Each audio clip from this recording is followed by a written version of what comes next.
이 시간 자리에 일어나셔서 영과 진리로 대림절 셋째 주 예배를 하나님께 드리시겠습니다.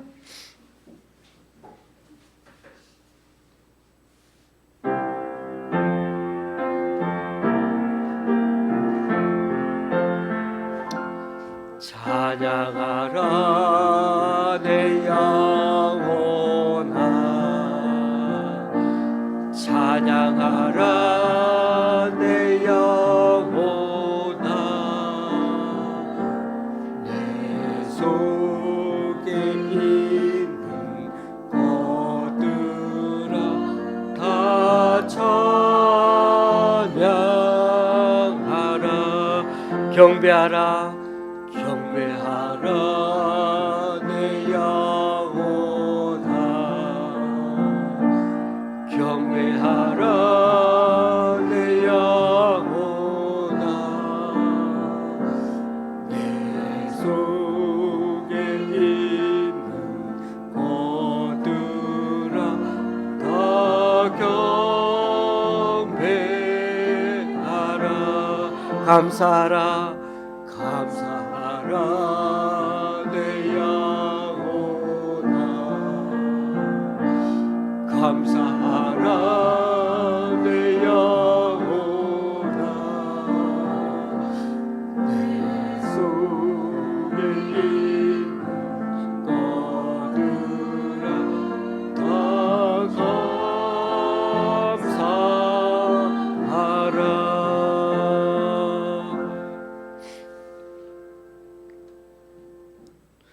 하나님이여, 내 기도에 귀를 기울이시고 내가 간구할 때 숨지 마소서. 나는 하나님께 부르짖으리니 여호와께서 나를 구원하시리로다. 나를 대적하는 자 많더니 나를 치는 전쟁에서 그가 내 생명을 구원하사 평안하게 하셨도다. 내 짐을 여호와께 맡기라. 그가 너를 붙드시고 의인의 요동함을 영원히 허락하지 아니하시리로다. 아멘. 사도신경으로 주님께 신앙 고백 올려드립니다. 전능하사 천지를 만드신 하나님 아버지를 내가 믿사오며 그 외아들 우리 주 예수 그리스도를 믿사오니 이는 성령으로 잉태하사 동정녀 마리아에게 나시고 본디오 빌라도에게 고난을 받으사 십자가에 못 박혀 죽으시고 장사한 지 사흘 만에 죽은 자 가운데서 다시 살아나시며 하늘에 오르사 전능하신 하나님 우편에 앉아 계시다가 저리로서 산자와 죽은 자를 심판하러 오시리라. 성령을 믿사오며 거룩한 공회와 성도가 서로 교통하는 것과 죄를 사하여 주시는 것과 몸이 다시 사는 것과 영원히 사는 것을 믿사옵나이다. 아멘. 자리에 앉으셔서 찬송 6장 하나님께 찬양 드리시겠습니다.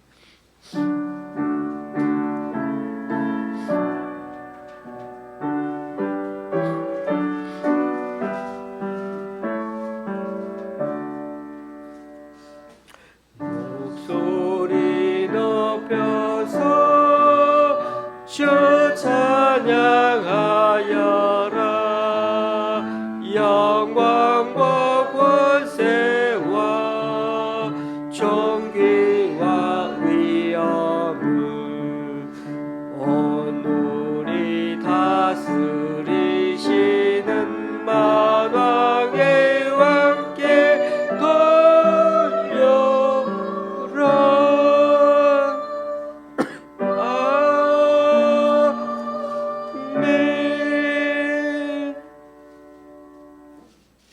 성경책 뒷면에 있는 교독문 117번을 다 함께 교독하시겠습니다.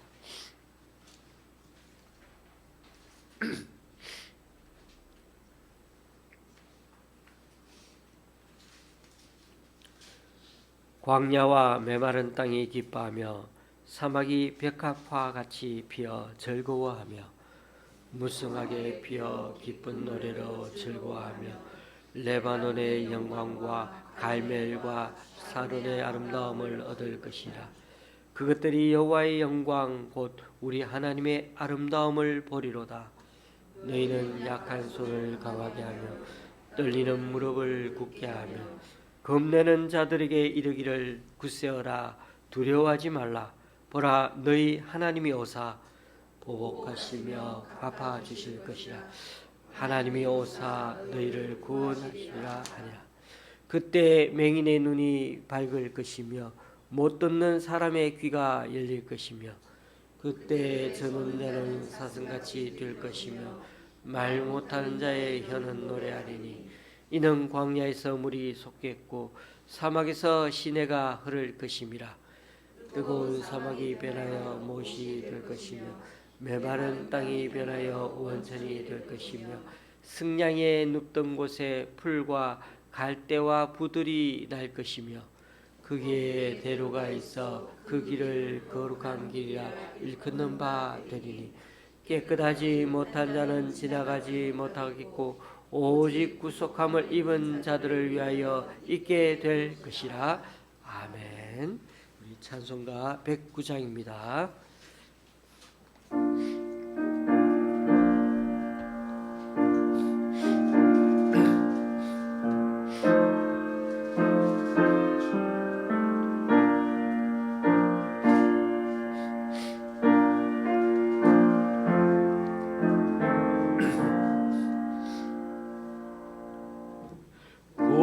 고요한 밤 거룩한 밤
사랑하는 주님, 은혜와 사랑을 감사합니다. 거룩하고 복된 주일을 맞이하여 하나님 앞에 나와서 예배를 드릴 수 있도록 인도하심을 감사합니다.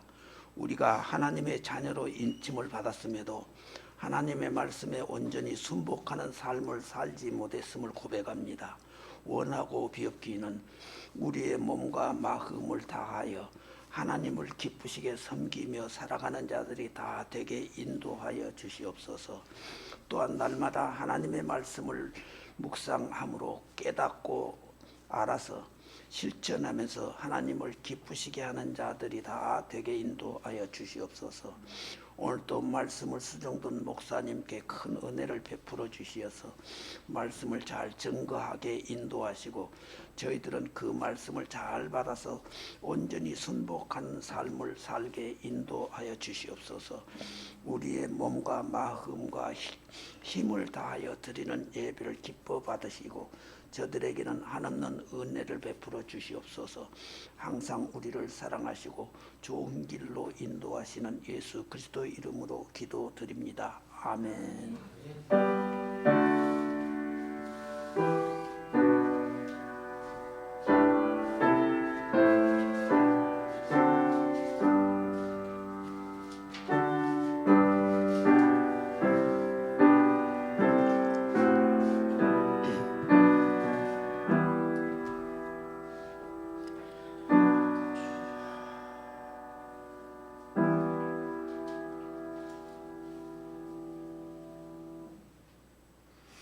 오늘 우리에게 주시는 하나님 말씀은 아모스 8장 4절에서 11절까지입니다. 제가 가지고 있는 구약 성경은 1282쪽입니다. 아모스 8장 4절에서 11절입니다. 세기는 암자로 되어 있습니다. 아모스 8장 4절에서 11절입니다. 구약 1282쪽 근처에 있습니다.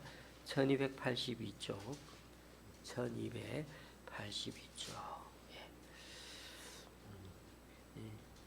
색인 찾기가 보니까 암자로 돼 있어서 아마 아자가 아니라 가지고 조금 헷갈릴 수 있습니다. 교독하실 때 제가 먼저 읽습니다. 가난한 자를 삼키며 땅에 힘없는 자를 망하게 하려는 자들아, 이 말을 들으라. 너희가 이르기를 월삭이 언제 지나서 우리가 곡식을 팔며 안식월이 언제 지나서 우리가 밀을 내게 하였고 에바를 작게 하고 세계를 크게 하여 거짓 저울로 속이며 은으로 힘없는 자를 사며 신 한 켤레로 가난한 자를 사며 찌꺼기 밀을 팔자 하는도다. 여호와께서 야곱의 영광을 두고 맹세하시되 내가 그들의 모든 행위를 절대로 잊지 아니하리라 하셨느니 이로 말미암아 땅이 떨지 않겠으며 그 가운데 모든 주민이 애통하지 않겠느냐. 온 땅이 강에 넘친같이 솟아오르며 애굽 강같이 뛰놀다가 낮아지리라. 주 여호와의 말씀이라. 그날에 내가 해를 대낮에 하여 백주의 땅을 깜깜하게 하며 너희 절기를 애통으로 너희 모든 노래를 애곡으로 변하게 하며 모든 사람에게 굵은 배로 허리를 동이게 하며 모든 머리를 대머리가 되게 하며 독자의 죽음으로 말미암아 애통하듯 하게 하며 결국은 공고한 날과 같게 하리라. 주 여호와의 말씀이니라. 보라, 날이 이를지라. 내가 기근을 땅에 보내리니 양식이 없어 주림이 아니며 물이 없어 가람이 아니요 여호와의 말씀을 듣지 못한 기갈이라. 아멘.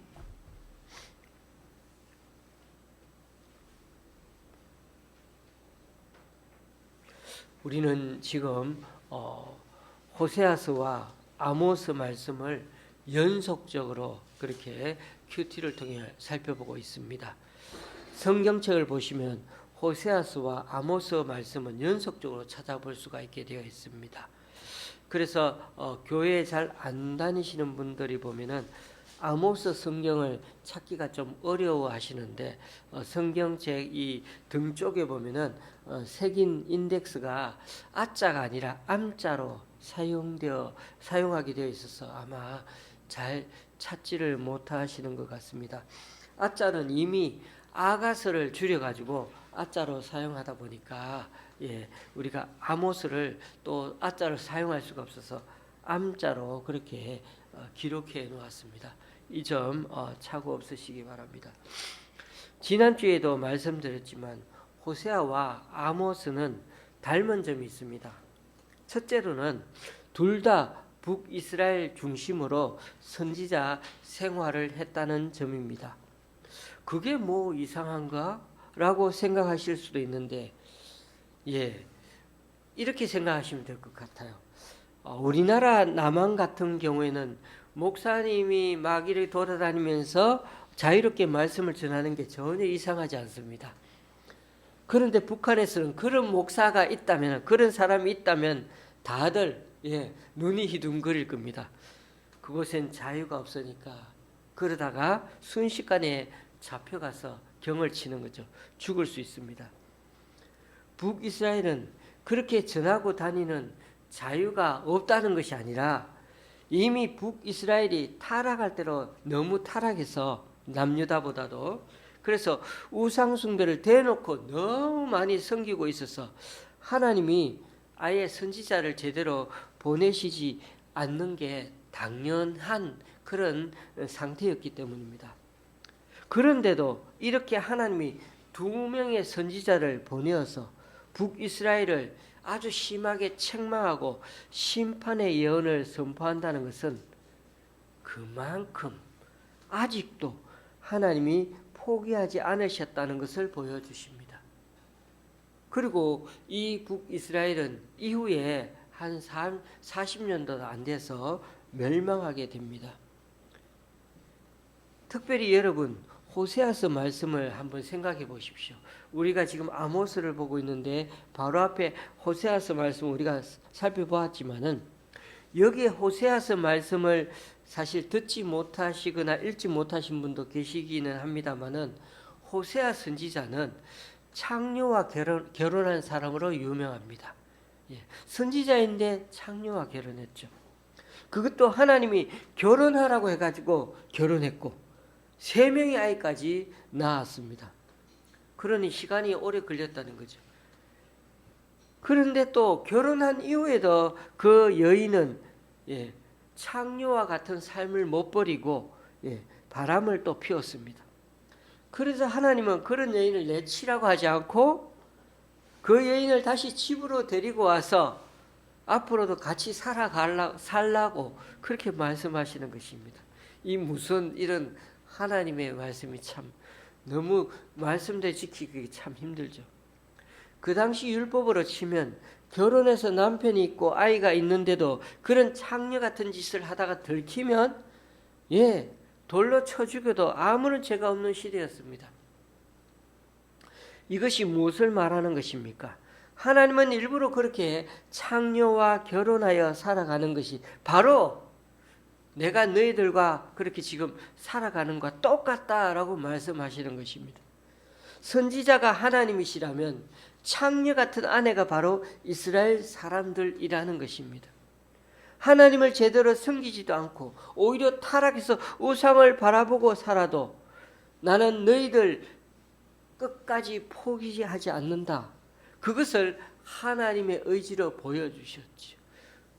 그리고 호세아 선지자는 자기가 그렇게 말씀을 전하면서 그렇게 창녀 같은 여인과 같이 살면서 얼마나 속이 상하고 얼마나 힘들었겠습니까? 바로 하나님과 같은 마음을 고스란히 느끼면서 하나님의 말씀을 전하게 되었던 것입니다. 이 사실을 확실하게 알려주시기 위해서 일부러 신실한 호세아 선지자 보고 창녀와 결혼해서 살라고 하시는 것이 하나님의 삶을 통한 메시지였던 것입니다.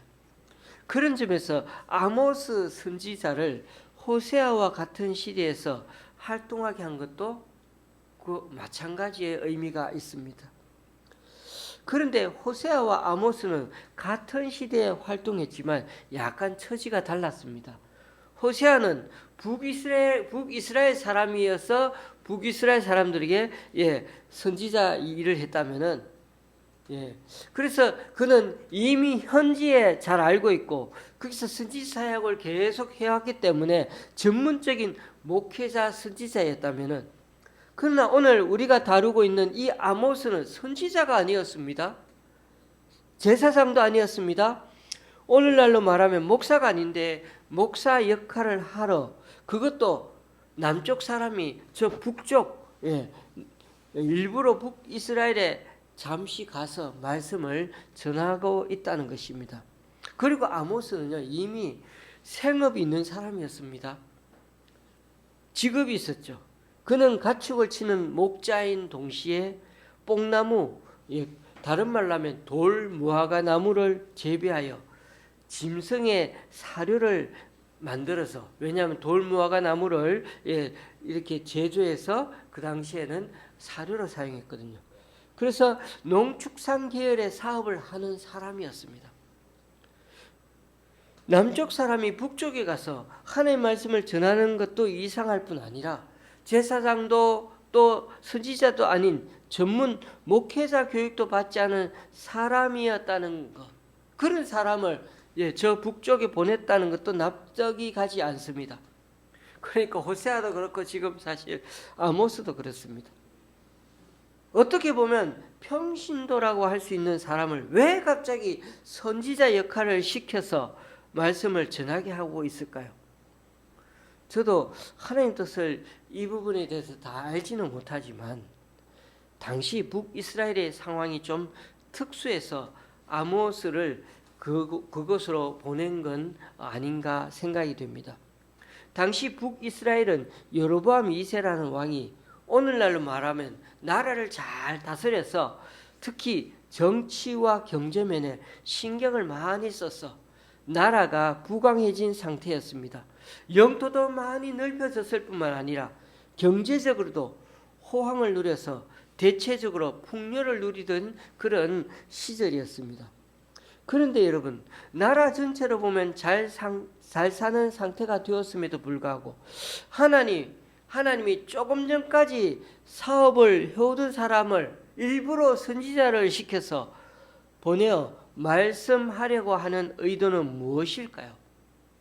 바로 이 풍요로운 시대에서 너무나 간과되기 쉬운 부분이 있었는데 바로 사회 정의였습니다.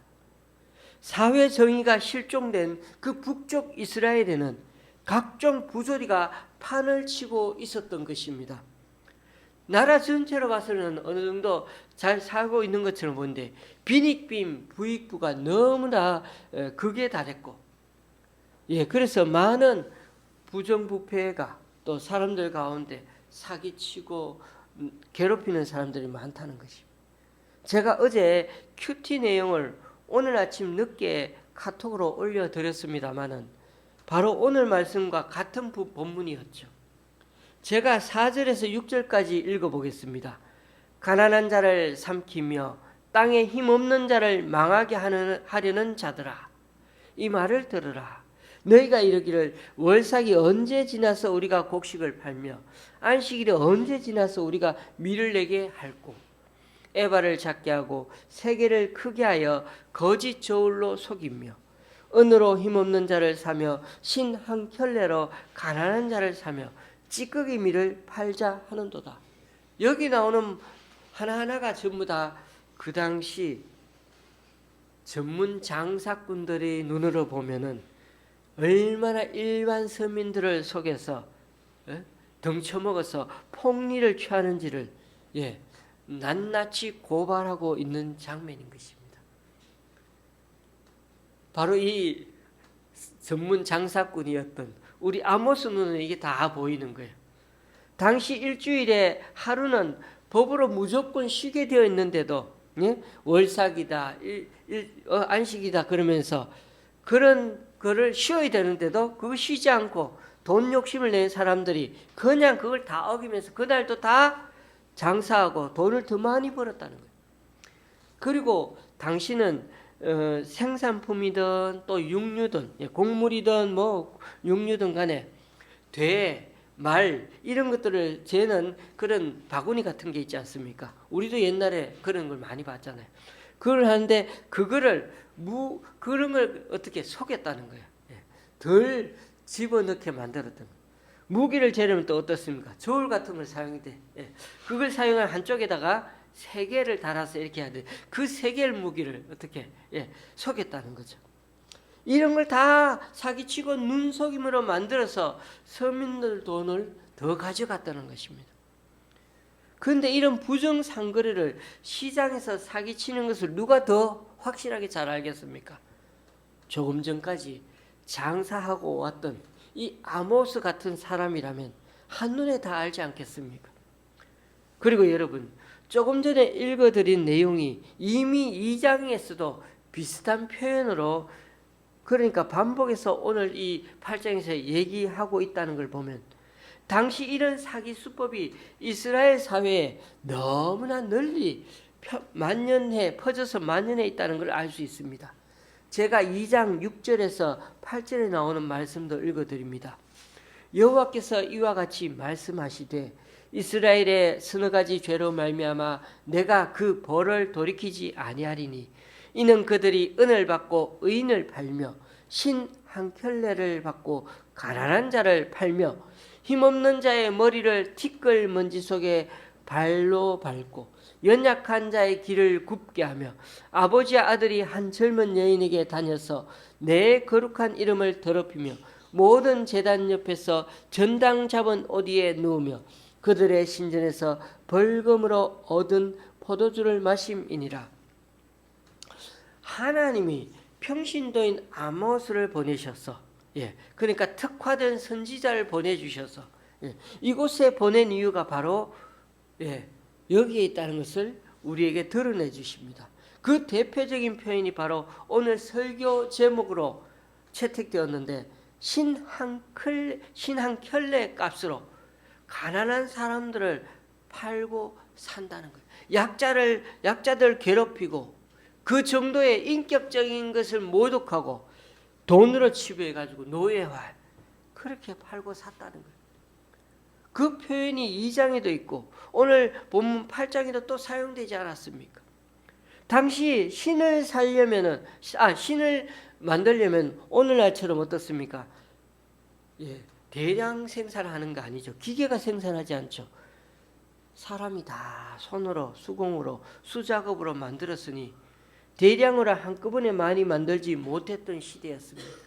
그러니 아마 수작을 했으니 돈이 좀 비싸긴 했겠지만은 그래서 그런지 신발 한 켤레 값이 얼마나 비싼지 노예 한 명을 사는 값으로 퉁칠 수 있을 정도로 사람 한 명 팔아가지고 그거로 신발 한 개로 물물교환 할 수 있다는 거예요.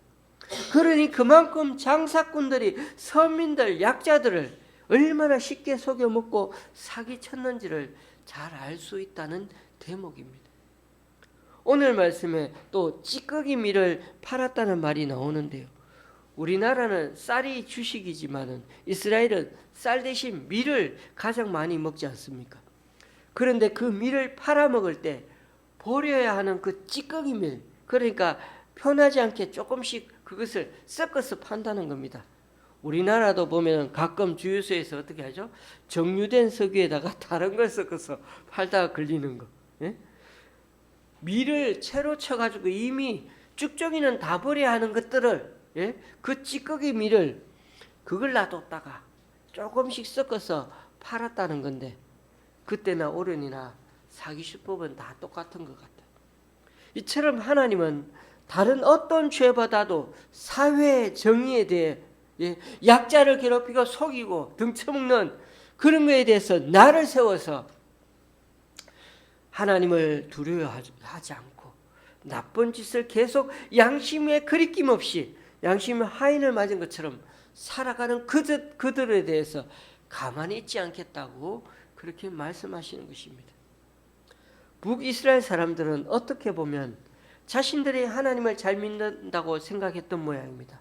상당히 정치적으로 그 시대가 안정되어 있었고 국가 경제적으로도 호황을 누렸으니 얼마나 자부심과 교만함이 대단했겠습니까? 우리나라도 보수당이든 민주당인 쪽이든 어떤 쪽에서 대통령이 되어도요, 자신들이 나라를 잘 다스려서 국민들이 다 잘 살고 있다고 홍보하는 경우가 대부분입니다. 어떤 왕이, 어떤 대통령이 되어도 그렇습니다. 이것은 보수당이든 민주당이든 다 똑같습니다. 여기 북이스라엘 여로보암 왕은 실제로 그렇게 40여 년 동안 이루어내었으니, 성공했으니 얼마나 자부심이 더 대단했겠습니까? 그래서 그는 40년 넘게 왕의 자리를 유지할 수가 있었습니다. 그리고 이런 태도는 왕뿐만 아니라 백성들까지도 이 모든 게 다 하나님이 이스라엘을 사랑해 주셔서 이렇게 막 부어주신 축복이 너무 많아서 그래서 우리가 이렇게 잘 살고 있다고 생각했다는 것입니다. 그렇습니다, 여러분. 이런 신앙이 때로는 훌륭하지만은 이런 신앙을 우리가 때로 가르쳐서 기복신앙이라고 합니다. 그래서 기복신앙에 속으면 절대 안 된다는 것입니다. 자신들이 이렇게 살고 있는 게 다 하나님의 은혜로 말하는 게 어떻게 보면 참 우리의 훌륭한 신앙인 것처럼 보이기도 하지만 그러나 어떻게 보면 자신들의 악한 짓들을 합리화하는 방법으로 사용할 수 있다는 것에 선지자는 그 위험성을 경고하고 있다는 것입니다. 지금 이 사회에 만연한 각종 부조리는 정부의 책임이기도 하지만은 그러나 기억하십시다. 하나님은 하나님의 백성이 하나님 백성답지 못한 책임으로 돌리고 계신다는 것입니다. 구약 창세기에 나오는 소돔과 고모라 여러분도 잘 아시죠? 죄악이 만연해서 하나님께서 천사를 보내어 멸망시킨 그곳인데 하나님은 그 도시에 의인 10명이 없어서 결국 심판을 하셨다고 했습니다. 하나님은 지금도 이 세상에 버글거리는 죄인들 때문에 심판하시기보다 우리 세상 속에 그리스도인들이 제대로 의인답게 하나님 백성답게 세상의 빛과 소금으로 살아가지 않을 때 이 세상을 심판하겠나라고 말씀하십니다. 하나님은 지금도 죄인들을 살펴보시는 게 아니라 하나님의 백성인 우리들이 제대로 빛과 소금답게 살아가고 있는지를 바라보고 계시다는 것입니다. 그런 점에서 이스라엘은 아모스 선지자의 이런 심판의 메시지가 낯설고 좀 이해가 되지 않을 수 있습니다. 우리가 하나님을 잘 믿어서 이렇게 하나님이 주신 축복을 누리며 살고 있는데 갑자기 가난한 자를 돌보지 않았다고 심판하겠다고 하시니 말이 되느냐는 것입니다. 그러므로 교우님들, 우리가 정말 마음에 새겨야 하는 것은 신앙과 삶을 절대로 이원화해서 분리해서 생각해서 안 된다는 것입니다. 이런 말을 자주 들으신 분도 계실 텐데요. 예배의 생활화, 삶의 생활의 예배화. 우리가 주일 하루 교인이라고 교회 와서 예배 드리는 것 참 귀한 일인데요. 그러나 하나님은 나머지 6일간의 세상 속에서의 살아가는 그 자체가 바로 신앙이 되기를 원하신다는 것입니다. 그래서 우리가 사는 삶 자체가 바로 예배가 되어야 한다는 것입니다. 왜냐하면 우리의 6일간의 삶을 통해 하나님은 천국 가는 신앙의 척도로 기준으로 삼으시기 때문입니다. 하루 교회 잘 나온다 해서 구원받는 게 아니라 우리 삶 전체를 통째로 하나님과 동행하며 살아가기를 원하신다는 것입니다. 제가 태국 치앙마이를 갔을 때 얘기를 말씀드리고 마치려고 합니다. 제가 여행을 참 한 번밖에 안 가놓고 참 많이 울어먹습니다만은 할 말들이 많아서 동남아 여행을 여행사를 통해 가면 꼭 현지 특산물 같은 걸 사는 장소로 데리고 가게 돼 있죠. 거기서 설명을 또 듣게 만듭니다. 그래야 가이드들도 거기서 소교비를 받아 먹고 가죠. 저희가 여러 군데 갔는데 그 중에 하나가 70대 중반의 의사 양반이 한국 사람입니다. 베트남과 태국에서만 난다는 침향, 흑삼 이런 것에 대해서 2시간가량을 설명을 들어야 했습니다. 그런데 그게 막 저는 젊은 사람은 약간 좀 지겨웠는데, 예? 그런데 많이 가시는 어른들, 이 목사님들은 막 전부 70대, 60대 막 이러니까, 예. 그 얘기를 들으면서 그분이 의사다 보니 얼마나 전문적인 지식을 갖고 설명했겠습니까? 그리고 그분들 나이 드신 분들 얼마나 건강이 돼서 그런 생각이 많겠습니까? 그때 같이 간 많은 사람들이 너도 나도 카드를 내주면서 적게는 100만 원 정도, 많게는 3, 400만 원씩을 샀는데 결국 카드를 내주면서 그 제품들이 건강에 관련되는 것이다 보니 순식간에 그 순간 2, 3천만 원 정도를 그 의사는 다 팔아버렸다는 것입니다. 다 얼마나 그 의사는 지금 땡 잡은 날이겠습니까? 물론 저는 그분이 속였다고 생각지는 않지만 장로님이었지만 목사님들이 무슨 돈이 많이 있겠습니까? 저는 그 장면이 너무 놀랐습니다. 그런데 교우님들, 저희가 구경하는 장소 중에 카렌족이라는 산지족 마을에도 갔거든요. 쉽게 말해서 카렌족은 목에다가 아마 TV나 이런 데서 보셨겠지만 목에다가 노쇠를 금색으로 되어 있는 노쇠를 스프링 모양으로 감아가지고 여기다가 이렇게 끼고 살고 있는 사람들을 말합니다. 유독 여성들이 그렇게 하고 있는데 다리에도 칭칭 그런 것들이 감고 있더라고요.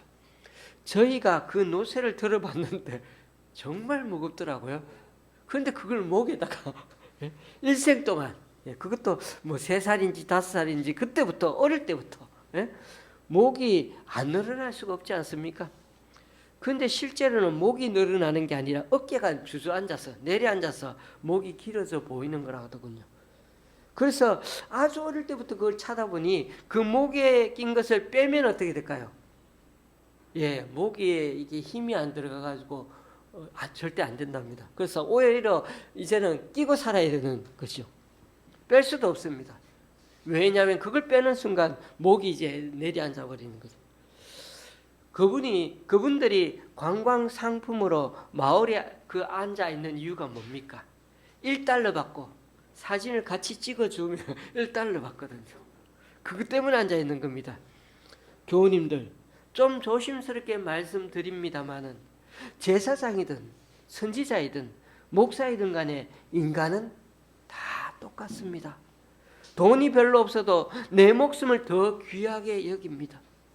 저는 돈이 없어서 그 침향이란 것을 사지 않았지만은 현대인의 병의 원흉이 몸속에 돌아다니는 혈전이라고 그러지 않습니까? 우리 눈에서 그 혈전을 단번에 그 침향이 스티로폼을 다 녹여버리더라고요. 순식간에.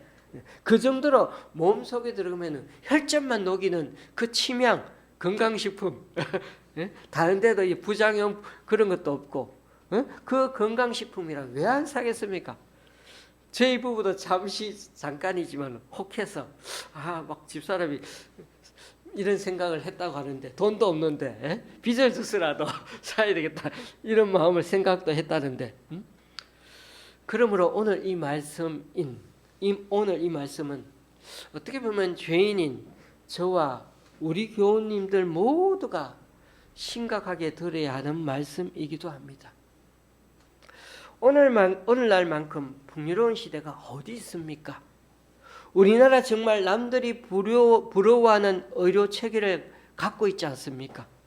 데모를 해도 경찰과 대치해서 사상자가 생기지 않도록 보수 쪽이든 진보 쪽이든 다 민주적으로 데모하려고 노력하고 있고 해외에서 그렇게 한다고 칭찬을 듣고 있습니다. 그만큼 우리나라 위상도 많이 높아졌습니다. 그렇지만 여러분 속지 마십시다. 이 시대에 부정부패가 많고 사회 정의가 제대로 실현되지 못하는 것이야말로 하나님의 진노의 제목이라는 것 말입니다. 우리 주님께서는 이 카렌족같이 인간으로 대하지 못해 사는 그런 약자들을 향하여 주님은 찾아오셨다는 사실을 잊지 마십시다. 자신을 진정 죄인이라고 고백하고 도움을 요청하는 그 사람들을 위해서라면, 자기가 죄인이라고 주님의 구원을 바라는 사람이라면 자신의 모든 것을 내주면서까지라도 주님은 낮아지시고 또 낮아지셔서 우리를 찾아오셨습니다. 부디 아기 예수님을 기다리는 이 대림절 기간을 맞아 우리들 마음의 태도가 신 한 켤레값도 안 되는 기준으로 사람을 대하지 않기를 원합니다. 주님께서 당신의 목숨을 주면서까지 사랑하시고 구원하셨던 그 마음을 생각하면서 이 12월에 다시 한번 세상의 빛과 소금으로 살아가고자 애쓰는 저와 여러분이 될 수 있기를 주님의 이름으로 간절히 축원합니다. 기도하시겠습니다.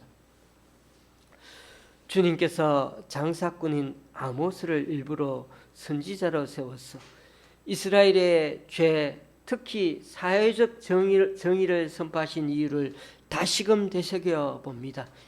오늘날도 불법이 판치고 사회 정의가 제대로 실현되지 않는데도 우리는 여전히 하나님이 복을 내려주셔서 이렇게 감사하다고 우리의 신앙을 얼버무리는 경우가 때로는 많습니다. 우리가 세상의 빛과 소금처럼 왕같은 제사장으로 살지 않을 때 오히려 세상의 심판이 가까이 다가온다는 것을 기억하고 우리들 하루하루 이 평일의 삶에서 신앙인답게 하나님의 백성답게 살아가는 우리가 되게 하여 주옵소서. 무엇보다 대림절을 맞아 아기 예수님이 이 땅에 오시되 가장 낮은 말구유, 가장 서민적인 사람들과 약자들을 먼저 찾아가신 것처럼 우리 또한 주님의 마음을 잘 읽어서 주님처럼 사랑하며 섬기며 살아가는 이 12월 남은 날들이 되게 하여 주시옵소서. 예수님의 이름으로 기도드리옵나이다. 아멘. 찬송가 427장입니다.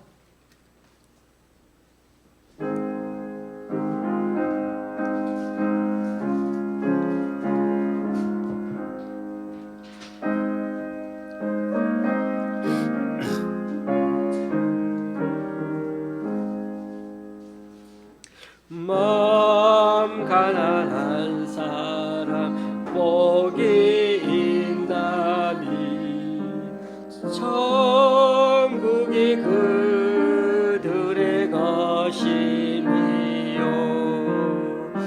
늘 애통하느니 복이 있나니 그들이 위로를 받으리라. 온유한 사람 복이 있나니 그 땅이 기업이 될 것이요. 의사모하느니 복이 있나니 그들이 배부를 그시로다. 긍휼히 여기며 복이 있나니 긍휼히 여김을 받으리라. 마음 정결한 사람 복이 있나니 그들이 하나님 볼 것이라. 아멘. 화평케 하느니 복이 있나니 그들이 하나님 아들이요.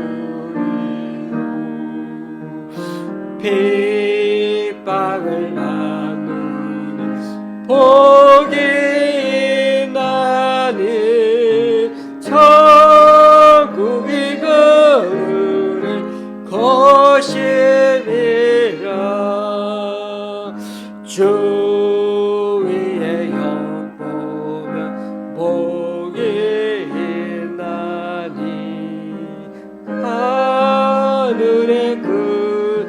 상을 받으리라.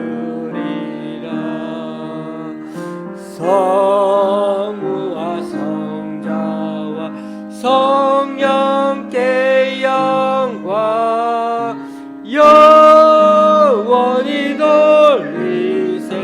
할렐루야.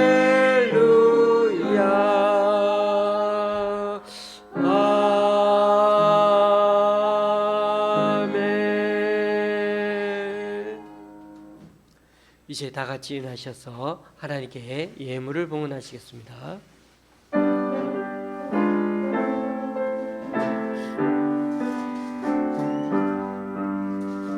나의 몸 드리니 주여 받아주셔서 하늘나라 위하여 주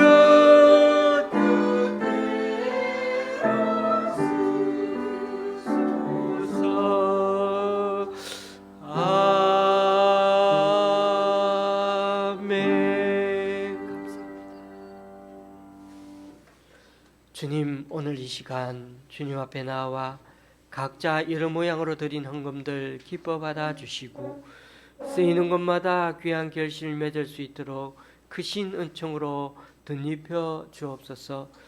지난 주일에 한 분의 감사 헌금과 6분의 주일 헌금을 하나님께 올려드립니다. 또한 강동구 교회에서 두 기관에서 그리고 잠실의 집사님 가정에서 귀한 예물을 하나님께 올려드립니다. 이분들의 헌신과 섬김 귀하게 받으셔서 이분들을 통하여 하나님 나라가 더욱 확장되게 하여 주시옵소서. 직장과 사업처, 가정과 자녀에게도 은혜 베풀어 주셔서 어딜 가나 주님을 따라가는 자에게 형통의 복을 더하여 주시고, 또한 주님의 백성은 주님이 먹여주신다는 이 신앙의 고백이 앞으로 우리가 더욱더 믿음을 다해 약자들을 또 우리의 이웃들을 정성을 다해 사랑하며 섬기는 일들을 힘써 애씀으로 말미암아 더욱더 주님 앞에 적극적으로 사회의 일꾼으로 또 사회의 정의를 실현하는 자들로 살아가는 우리 모두가 되게 하여 주옵소서. 예수님의 이름으로 봉헌 기도 드립니다. 아멘. 앞뒤상으로 인사 나누시겠습니다.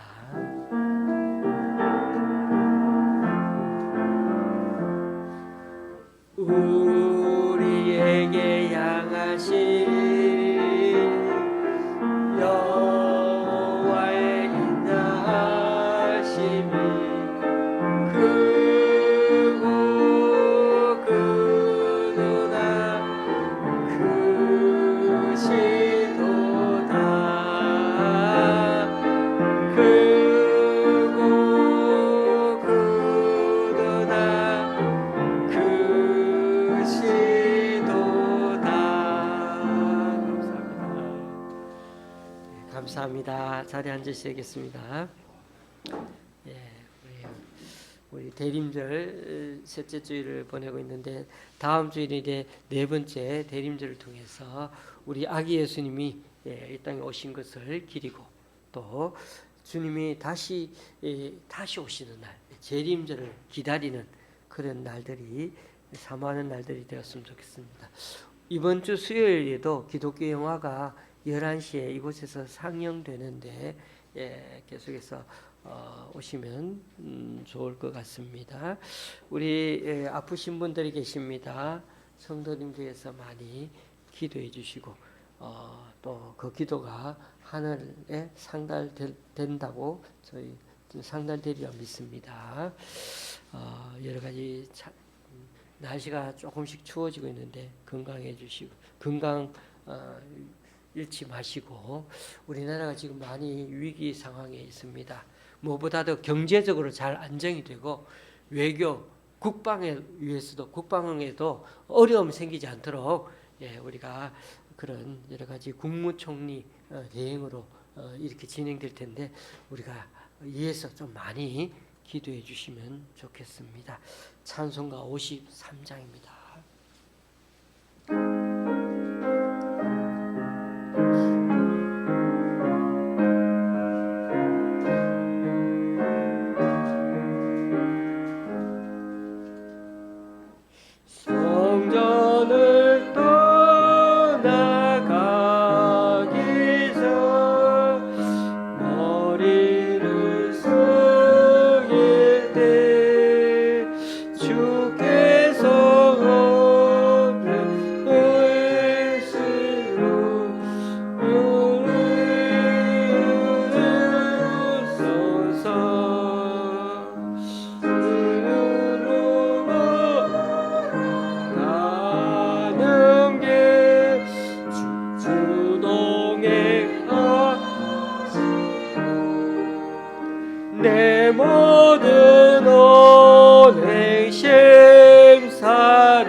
우리 주 예수 그리스도의 은혜와 하나님 아버지의 크신 사랑과 성령님의 교통 교제케 하심이 하나님의 축복을 받아 살아간다고 또 아무 문제 없이 하나님을 잘 믿는다고 우리도 모르게 착각하며 살아갈 때 오늘 아모스 말씀을 통해 사회정의가 왜곡되고 부조리한 일이 일상화되어 있는 지금 우리들 이 시대야말로 어떻게 보면 하나님의 심판을 앞당기는 게 되는 것이 우리 그리스도인의 책임이요 교만이 아닌지를 다시금 되돌아보면서 대림절 이 아기 예수님이 수준도 안 되는 우리 각자 한 사람 한 사람을 위해 이 낮고 낮은 자들을 먼저 생각하고 찾아오신 그 의미를 깊이 다시 한번 생각하고 명심하여